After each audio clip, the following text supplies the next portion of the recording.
శ్రీకృష్ణుడు రావి చెట్టు కింద ఉండగా జర అనే వేటగాడు ఆయన పాదాన్ని లేడీ కన్ను అనుకుని బాణం వేశాడు.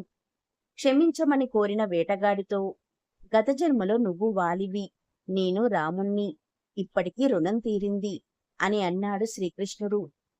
చివరి 18 సెకన్లలో శ్రీకృష్ణుడు చూసినవి 8 మంది భార్యల ముఖాలు, భగవద్గీత ఉపదేశం, కలియుగ బీభత్సం, రాబోయే కల్కి అవతారం. ఆపై శ్రీకృష్ణుడు వైకుంఠం చేరగా ద్వారక మునిగిపోయింది. పద్మవ్యూహంలో ఒంటరిగా పోరాడుతున్న బాలుని చూసి కౌరవ వీరులంతా అధర్మంగా చుట్టుముట్టి చంపినప్పుడు శ్రీకృష్ణుడు కన్నీరు పెట్టాడు. తన మేనల్లుడి మరణవార్త విని సాక్షాత్తు పరమాత్మ అయినప్పటికీ ఒక సామాన్య మనిషిలా విలపించాడు.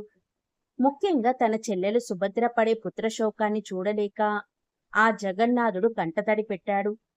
ఆ కన్నీళ్లే మరుసటి రోజు జయద్రథుడి వధకు కారణమయ్యాయి.